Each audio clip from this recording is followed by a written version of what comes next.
Andrea, anything you've seen out there where I am not wonderful is a deep fake video. That's all I have to say because I am only wonderful and charming.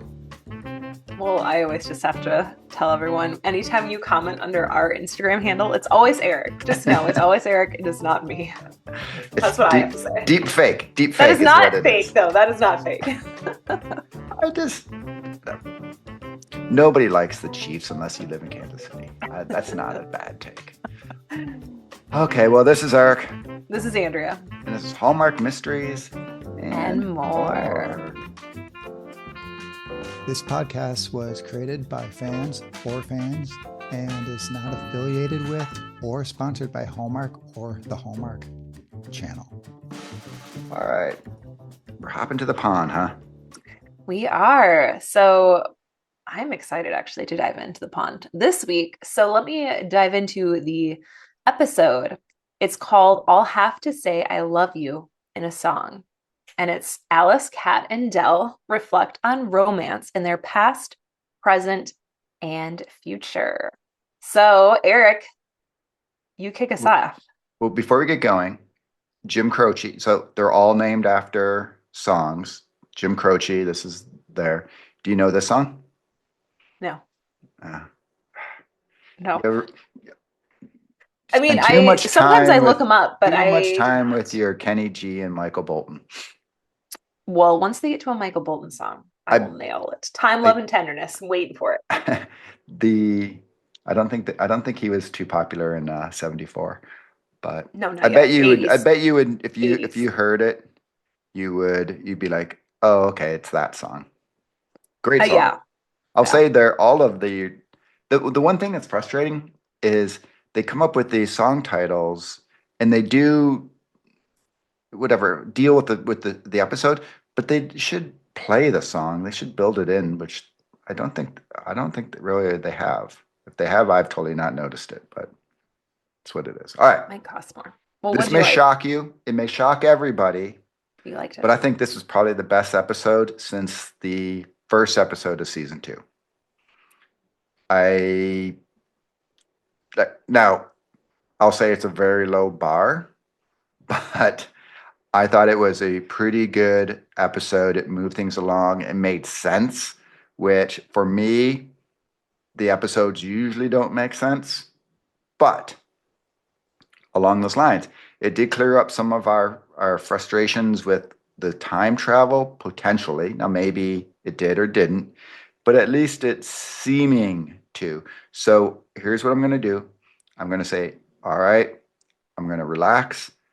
I will just let the season roll out because maybe the writers are like saying, okay, they're red herrings. Okay, we're gonna lead you this way only to do that. So I'm going to go out on a limb, give them credit, and say, at least with the time travel, at least with those things, they are going to bring it in and have it make sense because well, a couple things, but that's kind of where it's lost it for me this season. It just things don't seem to make sense. And there's a way to do it where it keeps you intrigued. Whereas for me, it just kind of lost me. But so I'm going to be there because once again, this was a pretty good episode. But I do have a question. The Jasper, she goes back to 74, Cat, to find out about this town hall meeting. And do we think he like lives in his van? Is that what it was? Because she went out there and they're in the van in the middle of the field and listening to this old reel to reel recording of the town meeting. Because the dude's lived there for 10 years. And if he doesn't have a house yet, he's got a store and everything. That's kind of just, I don't know, little weird and I mean, it's the stuff. 70s. Yeah, okay, people had homes in the 70s, even hippies. Yeah, but they still, like, that would be a total 70s thing, I think. Living out of your van. Yeah, But he has I'd buy it. I don't know, for 10 years. Ah, free And spirit. Free spirit. I don't know. And also those reel to reel things he would have if he was the thing. He, he whatever. Never mind. I'm positive. I'm positive. This was like I say, it was a pretty good episode. Like most where things went, kind of explained some things, settled me down. So I don't know. Where are you? So I watched this episode twice. I watched Spencer Sisters twice this week, and I have not watched The Way Home twice, probably since season one. I loved this episode. I am back into the pond. I thought it was great. I felt kind of the same way in you and with the writers. And I'm like, okay, I feel like maybe we do have a direction.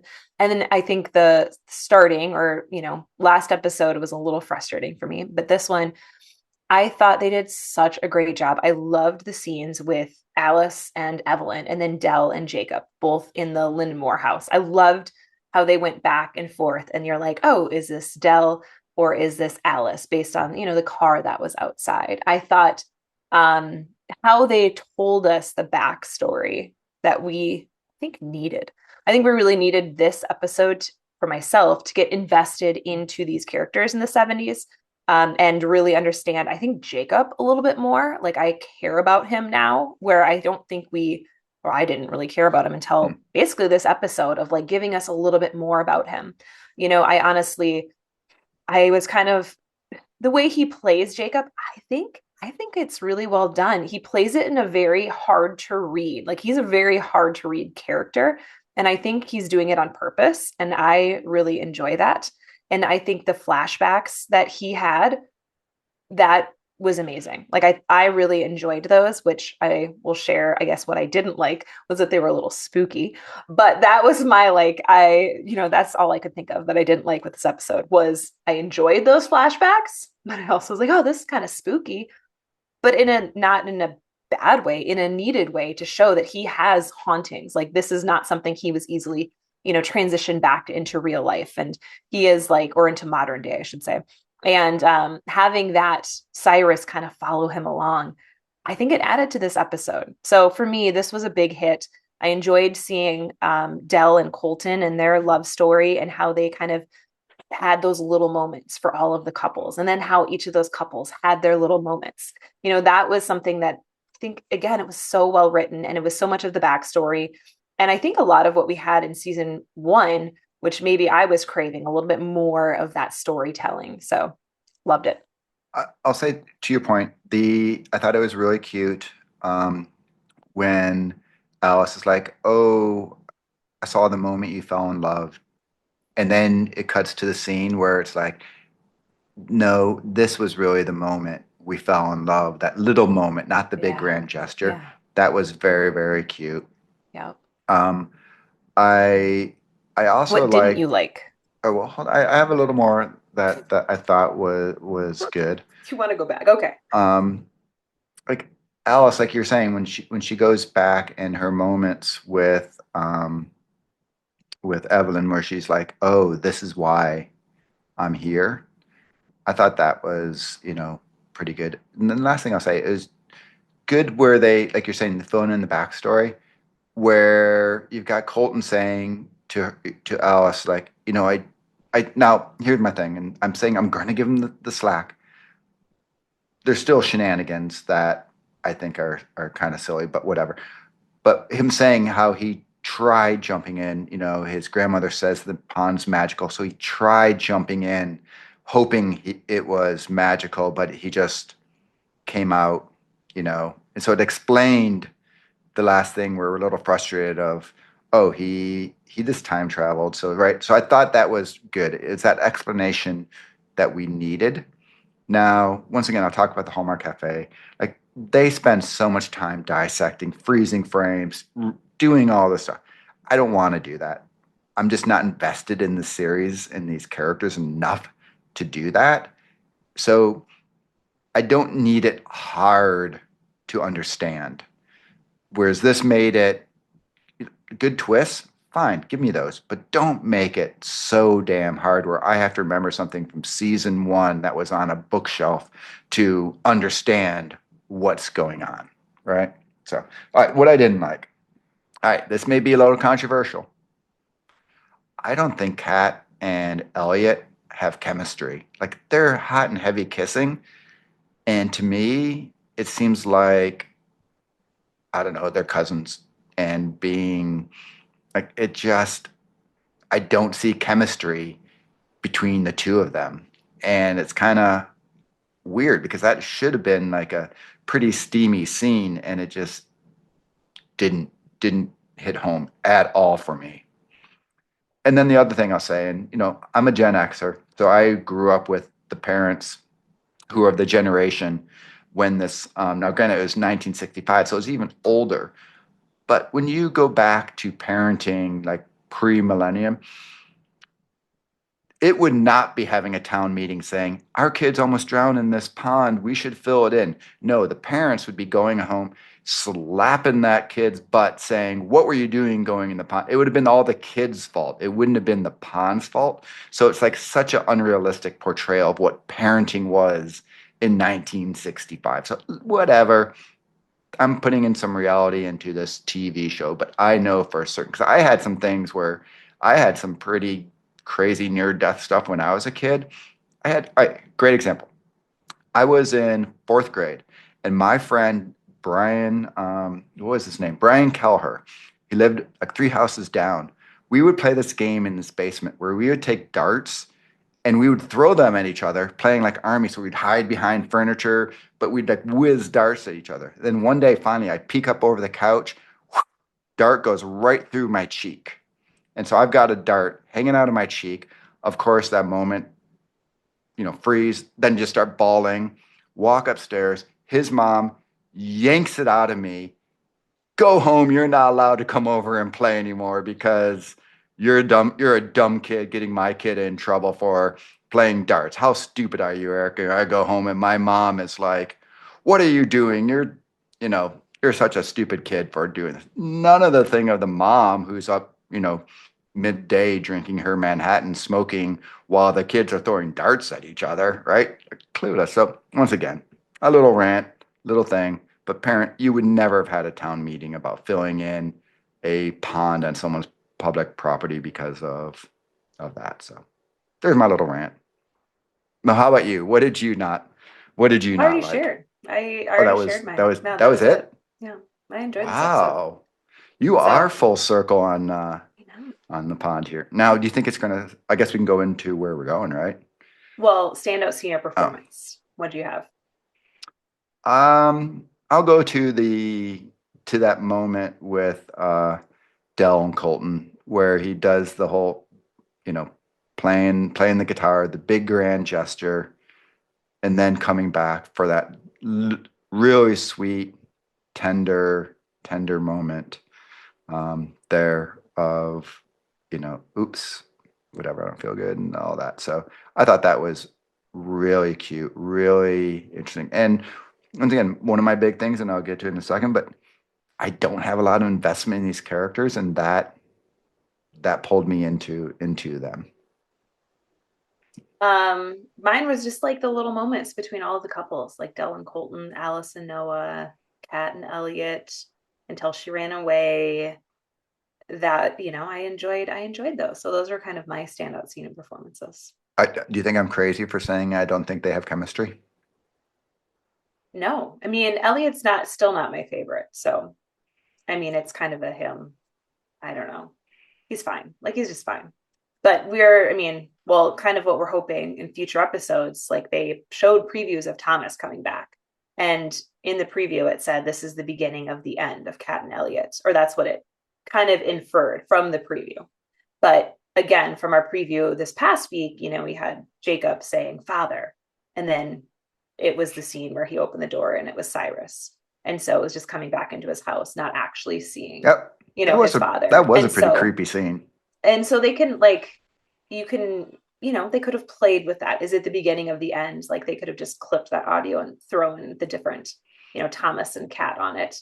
I also tell Kat and Jacob what when Colton and Dell were talking, in the episode, like he's like, you need to tell them. And she was like, no. And so I'm curious to know what tell them what, like, what was that scene? So those are kind of my ones of like what I'm hoping is like I'm curious to see what Dell could be hiding. And then like the Colton scenes, I don't remember them being as predominant, I guess, in the first season. It started coming last season where Colton was like playing, he's always there. And so that's interesting as well. I'm like, maybe she's going delusional and you need to tell him, like, you're seeing me. I don't know. Like, there's just something strange about that. So, what about you? Like I said, I don't know. It's hard for me because, like I said, I'm just not invested in any of the characters.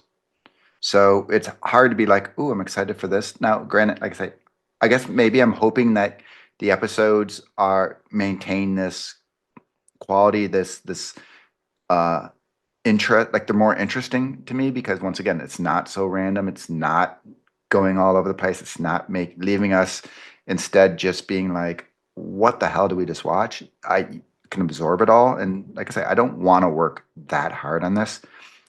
I will say, as far as I think the last character I was super invested in was the horse. So maybe they can bring back the horse.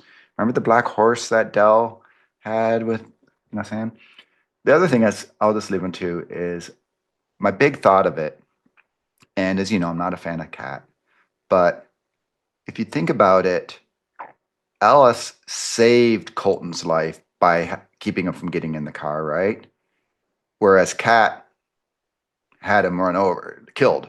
So, just once again, Alice is the better Landry than Cat. Cat's just an awful human being.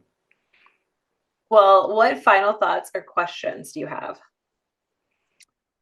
My just final thing is going to be I don't understand the Noah Cat, and I want to know is what I forget what her name is. What's the intern's name?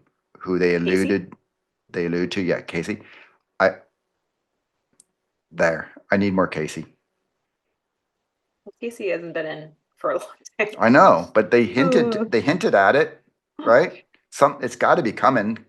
I'm giving the Oh. writers credit that it wasn't just a Well, rando I'm sure it wasn't misplaced random. thing, Like, right? for sure it wasn't. So it's got to be coming. Yeah. Well, I love that Goodwin, like Max, now is friends with the Noah who just got to town. And so then you have the Goodwins and the Landrys friends. And then obviously you have the older Landry or the older Goodwin and Jacob now potentially working together. And so I feel like they are intertwining these families again because I feel like we're going to get more probably from the 70s. And then my other one was like, is Dell pregnant? Like that's immediately what I thought when like she's throwing up randomly and on the boat, and like that's where I was like, oh, interesting. Like, so, this would be like, oh, is Colton not the father? Like there's like that's where I went. I mean, I'm also reading a book called Hester, which there's also a pregnancy in there, like out of wedlock. And I'm like, well, this is interesting. This is just like the book I'm reading. So So Cat's not that actually Colton's kid, I mean, who know? I don't know. Like right? that's where Well, that would have like to be the thing because it's but their then the first age date. wise it wouldn't make sense. So, Um, because she wouldn't have been born then because she's closer to my age and I was born in the early 80s. So the the timeline it wouldn't make sense, but did you give a child up? But then where would this child have gone? Maybe that's Casey. And Casey's time traveling. I don't know. Like maybe so they're there's the just many questions. Like if maybe you they're really the kind of ones who hopped in the pond at the very beginning with the basket. but Dell is I don't know. claiming she didn't do that. So Oh that's yeah. the other thing is like she's claiming up and down she didn't. But then again, with Colton being like, you need to tell them, maybe she is lying. I don't know. So No, that's because once where again, it can't be because that'd be annoying. so Because many once again, it'd be layers. frustrating because she's in her little Colton things, all frustrated. How could he not have told me, right? Right. So Yes. it can't be, it can't be. So there's many, many threads. Like who knows? Who knows? And by the way, you brought up the boat ride.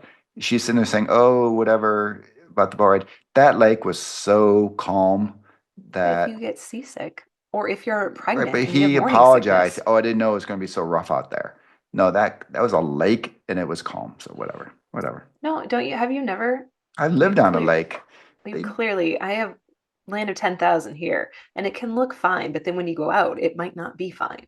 but it's not a great lake there. That's like a little like no, no. Could be. Where are they exactly in Canada? Could be.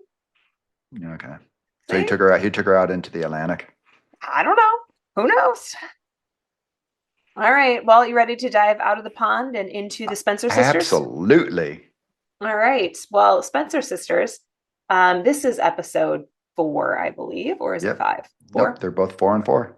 4 and 4. The Restaurateur's Ruin. A local bistro owner seeks out Darby and Victoria's investigative services.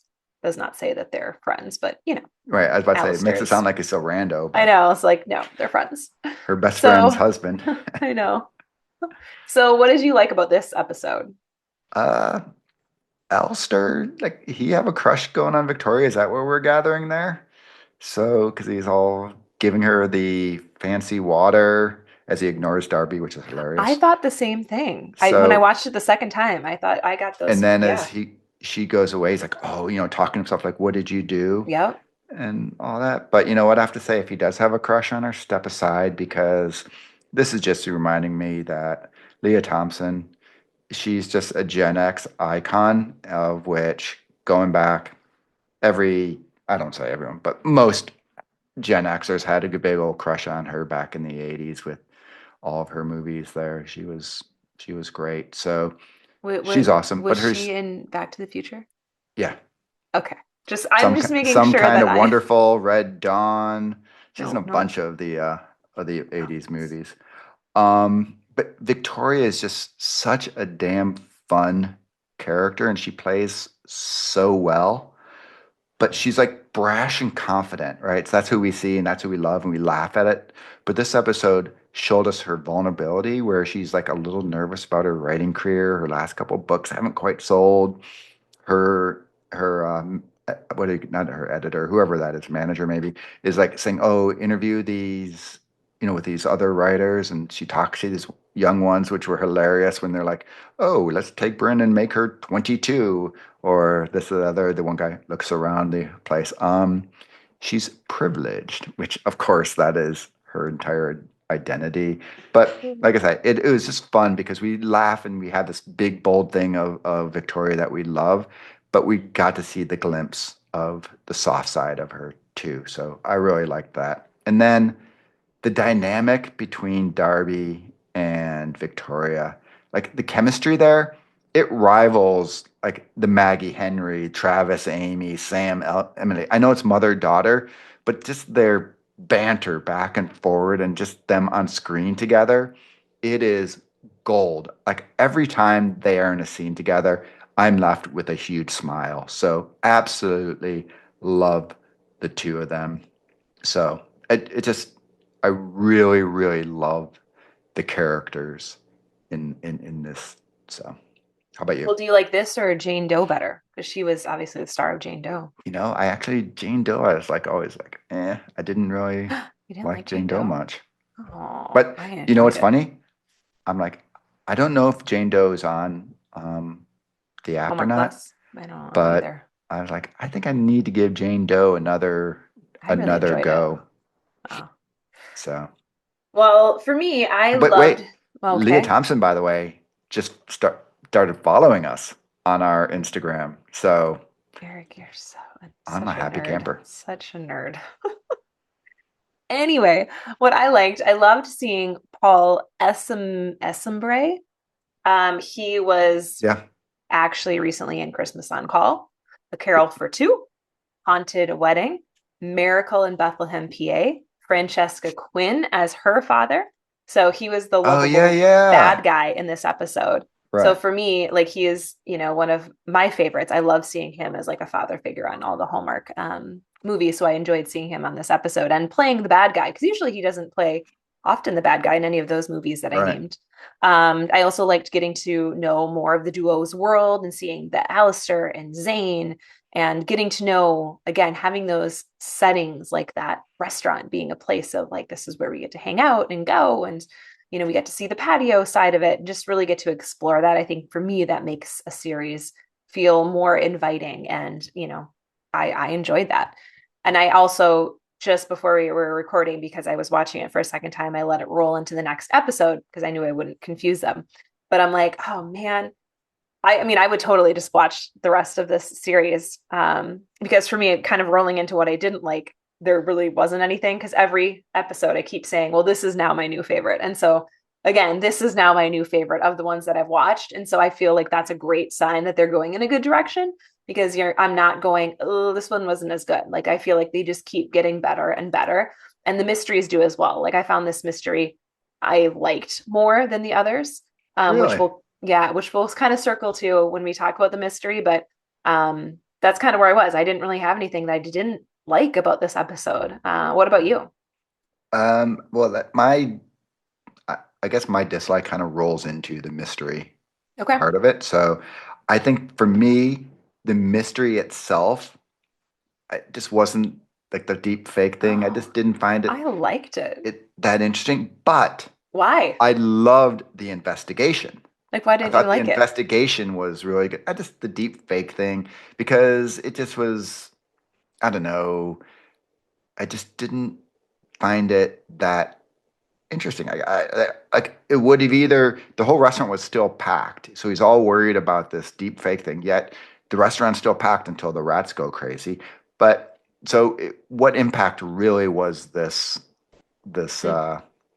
thing, right? But once again, the investigation. I thought the investigation was fun. The this once again, this is my second time going through it, and to your point too, I liked it more even the second time, and so I really like the the um the actual solving of them. I just think the core mystery for me isn't great, but it doesn't matter. So it's the banter on the show, right? That's what makes it. That is the show, and so the mystery is just it happens to be a mystery show, just to give it a base. So, but you liked the deep fake, huh? Yeah, I mean, I thought I liked the mystery itself because I think it made sense. Like, why? Because sometimes, you get to it and you're like, wait, I need like a murder board to understand why they committed this. What was their actual motive? Where this one, you're like, oh, yeah, I can totally see this would be his Yeah. motive. Like, he's Oh losing yeah. business and he wants him back. And he almost had him back. And then, watching it the second time, I'm like, oh, yeah, you can easily see they kind of emphasize the left handed when he kind of curved his arm I, around to it didn't look like he actually is left-handed because he kind of looked like he didn't know how to write with his it's left funny you hand. say that because I knew the second time the left hand came into play, and so I noticed it that time, and I thought the same thing. Like, I don't think he's really left-handed because it was, but So yeah, for me, like again, it made sense. Like that I think is a good, just like, any of your week to week mystery shows, like you could just drop into any diagnosis murder and you don't have right, to have a ton of backstory. You're going to pick up like, oh, their mother, daughter, or oh, this is, they didn't have his ex, but the ex is in it, or this is they're friends with these people. I think that sets up for a great mystery when you can easily just drop in week to week and you don't have to catch it all. Now, obviously, in streaming television, most people are going to catch it all. But back in right, the day when you had to drop in week to week, unless you recorded it, like they really had to pay attention to that. So it's also interesting when you think about like probably the way TV changes in terms of how you can create these week to week mystery shows. Many more people aren't going to be missing an episode. Whereas, like in the Murder She Wrote days, you probably would have missed like three or if four only weeks we talked to Dylan and you Neal could about plop it set. in. Really? You talked about Dylan? He talks a little bit about the Foreshadowing. nature of Didn't even know this. That's TV funny. versus the streaming thing, Streaming. and, Huh. and about that, yeah. Oh, little foreshadowing for the rest of our week then, I guess. But I didn't know. Or But you next know week, what? I You, should you made say. me realize when I say I didn't like the mystery, because the mystery really, I guess I'm being too singular. I didn't like the inciting moment of the mystery. But the rest, like, I guess you have to really if you look at the mystery like holistically, Mhm. it really is the thing of like I loved the being left-handed and her realizing, oh, when Victoria goes to flip and does it really badly, and she's like, wait, that had to be a pro who is like I thought the mystery played out really well and was well done. I just didn't like the inciting incident of the deep fake. I was like, whatever. But like I say, and the rats, I thought it was great how, oh, the rats are coming in, and then they find out, oh, these are domestic rats, not which if you looked at him, you could see, and you're like, oh, like a rat on the sewer is gray and gross looking, where these were, black and white little cute ones and stuff. So, well, as cute as a rat can be. Well, what about standout scene or performance? Okay, it goes back to, as I said, the dialogue and the banter between the two, especially when they slam each other. So I'm gonna go. Last time it was in the bathroom scene when it's like, oh, that's the sound of like my spirit dying. Similar one here. So when the rat guy who we were just talking about calls and basically is like, hey, these weren't really wild rats and stuff. And so then Darby tells her mom, oh, the rat guy called, to which Darby says, oh, my future son-in-law. And Darby's coming back with we're eloping and you're not invited. Like, I literally laugh out loud at some of these dialogues, but can even go back further when the rat guy called and he's like trying to ask her out and she's like, no, I'm not dating right now. And then, well, what about your sister? Like that was really cute too. But that once again, that little dialogue exchange just sums up why I love this series so much, because they just give each other such, little jabs that are just gold. So Just funny gold. because I feel like I don't like their relationship the more we go on. Like I am on the opposite side. I mean, they're fine But together, but like it's too I don't like it. It's too mean. Like for me, I'm just like but the I end. wouldn't Look at the end. When I it know. comes down to it, Well, I haven't seen the end. no, this episode, Oh, Darby yes. I comes in know, but and is like, it's they no, have a I very can do that. harsh relationship I to can each do that to other. my mom, but nobody else is doing that. I know. I just don't it just feels for myself, it kind of feels like an icky needs some therapy, both of them together need to Oh, go talk that absolutely. out. And I just don't like it feels too much. Like I don't like that. But it's So fun therapy, not whatever yeah, pond therapy. I guess. I mean, I don't know. For me, that's the one thing that I would say, if anything, it's a little too intense, I guess. Um, my standout scene was the rat scene. I enjoyed that because I was thinking back to like Brooke's rat scene in Crimes of Fashion, and just knowing that they probably train these rats and like how did they get them to do, The Rat Wrangler. scurry around and like, go where they should go. So I found that to be fun. I'm sure all the extras in the restaurant at the time, you have to be like, not afraid of them essentially because they might run over to you and you can't freak out. So that, or maybe they were all the rat wranglers that were the extras. And so they're like, yeah, I'm fine. Crawl up my leg. I don't care. So Yeah. that was for me, my favorite scene. Well, do you have any other final thoughts on this episode? Like I say, I'm just loving, which we just talked about, the dynamic. I think Leah and Stacey Farber, like Stacey, who I've always thought, I mean, we talked about it before, she's always been okay. I think she's really shines in this and shows that she's talented, and it's a great role for her in this. She does snarky, really well, I think, and I have a lot of fun with it. And I guess my big thing is just as we're going through, I decided what I'm going to do is I can't hold back because I'm enjoying it too much. I'm going to binge the rest of them and then just watch the episode we're talking about again, so I know exactly which one we're doing right before we record, because I'm just I want to see the rest of it. I'm just enjoying it too much, and it's a total bummer knowing it probably is going to be a one season thing that we probably won't get picked up again, because when I watch it again, I like it more, and that's not the case usually, right? Usually you've seen it, like, all right, I know what's happening, so you kind of tune out. My second watches are more enjoyable than the first, so it just says, I think, how the quality. It's kind of like Mistletoe Murder. Now, Mistletoe Murders is a whole nother level of greatness. I don't want to say I think this is on that level, but it's the same thing. Like Mistletoe, I watched it and I was like excited to watch it a second time, and that's what this is too. How about you? I got really nothing because I know that Lucas, because I did start the next episode, I was wanting Lucas in it, and I know he's in the next episode. So I spoiled it for myself. I spoiled what Is I the want next more one of. when they go to the wine I don't place? know about that. I know that she meets with his fiance. They sit down. If maybe they're going to the wine, I'm not sure eventually, but that's where I'm at in the episode. I haven't watched it fully, just like That 5 minutes is in. um That's what that is a we'll good review one with next the week. with the yeah, that's a good love triangle gets good there. All right. Well, it's been a pleasure. It has. I think until next time when we get to go back to the final episode of Gourmet Detective. All right. We'll talk later.